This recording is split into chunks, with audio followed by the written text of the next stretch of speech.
and a lot of celebrities, the attempt to mainstream them as normal human beings. And you see this from both sides. I think to a certain extent, you saw the Republicans did this with Kid Rock, where suddenly Kid Rock was going to run for Senate in Michigan. And he could have won. And he definitely could have won.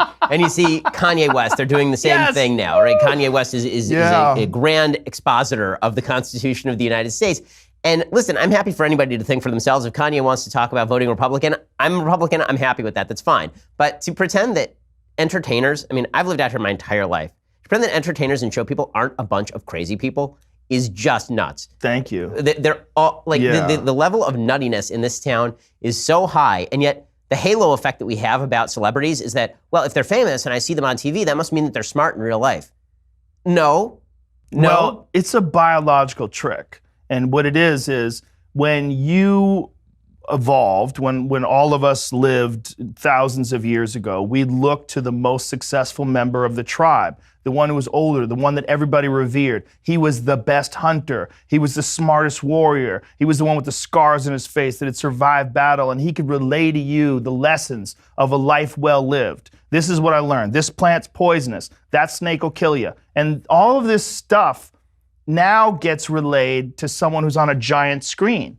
Now we see Brad Pitt, his head is 20 feet tall. There's music playing when he talks. His lines are all carefully constructed by a team of writers. And we get sucked into it like he's a real hero. And we do that for anybody that gets attention, whether it's Kim Kardashian or Taylor Swift. We see these people and millions of people are paying attention to them. So we assume that there's some quality behind everything that they're saying. There's something special about them. But there's not. It's a biological trick that it's perpetrated through, and this is not by a grand conspiracy, but through media, through being able to put them on a YouTube screen or on a television or a laptop or wherever you're digesting it. And the knowledge that when you're watching a clip where Kanye West is talking about running for president and you look down at the number and it says, oh my God, 24 million people have watched this.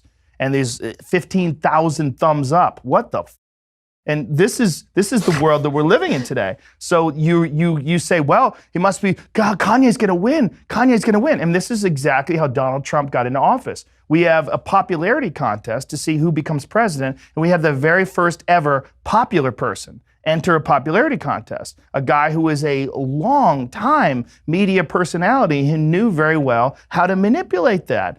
He was charismatic. He's a bold speaker. He's not afraid to piss people off. He knows he has a bunch of people that like what he has to say, and he can rile them up. And this is what's strange about taking the word of celebrities over the word of professors or of public intellectuals or of people that have actually carefully considered all these things that they're discussing and have a lot of information. And they're basing these conclusions and these statements on a long history of research.